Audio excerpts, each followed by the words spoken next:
Christmas resin competitions, I just use some cheap hair mousse, which is from like Home Bargains or Poundland. Then I use a comb with a clip on it just to separate the mane, and these clear plaiting bands. This is probably my favourite thing to use because you can use them on any colour mane, and they're slightly thicker than a normal plaiting band. You can see here the width of them, and they don't break as easily. So here we go. So this horse Tiffany has quite a nice thick mane. So we have it about the length of a hand, and it's pretty thick. So I'll get my comb and I'll measure one length of the comb, and then I do about 2 little pieces extra, like that. Make sure you cut it straight down. And I use the comb to separate it apart. So it's quite a nice chunk of hair.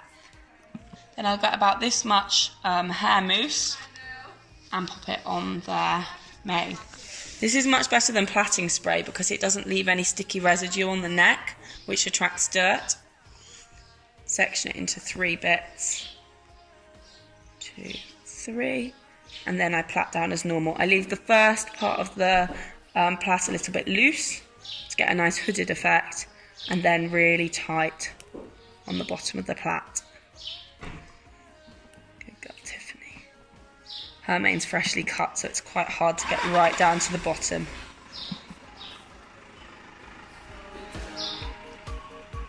Get a plaiting band, and I don't bother folding the plait over.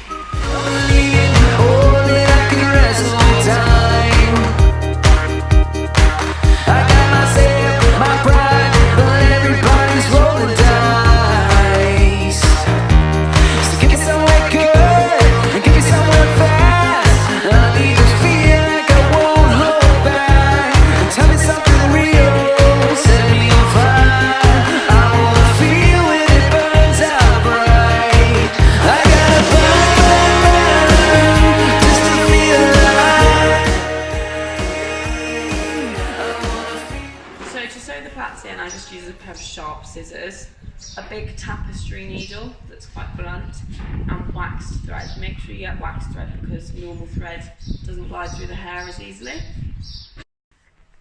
So cut your thread and thread your needle so that it's like the length from your nose to the end of your arm. Any longer and you can get in a bit of a tangle.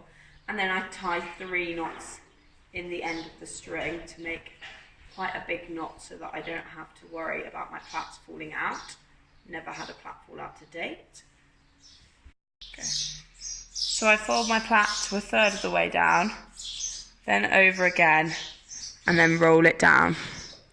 And I hold it really tight. Literally put the needle straight through the bottom of the base of the plait and pull until it's tight and the knot disappears slightly. Then back through the bottom base and back through. I do this about 5 times, depending on how secure the plait feels. But I always try, make sure it goes through the middle. I always try and finish with one going back to the off side of the plait. Stop that a bit. So once more, after you've knotted the thread 3 times, you fold it to 1/3 of the way down, and then sort of roll it from there. Hold it really tight. Go through the centre of the bottom of the plait. To the other side, pull it through, and then thread the needle back and forwards in roughly the same place. Sorry, Georgie. And then lastly, through, pull it nice and tight. Get your scissors, cut close to the base of the plait without cutting any hair.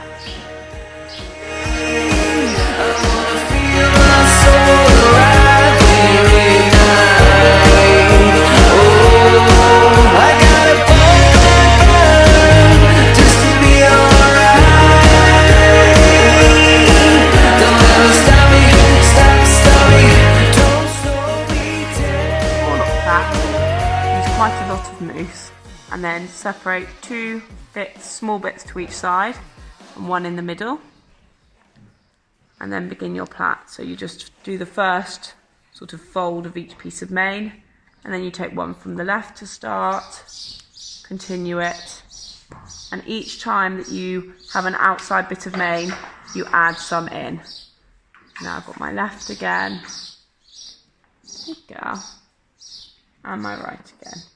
The smaller the bits, the better you can get your forelock plait.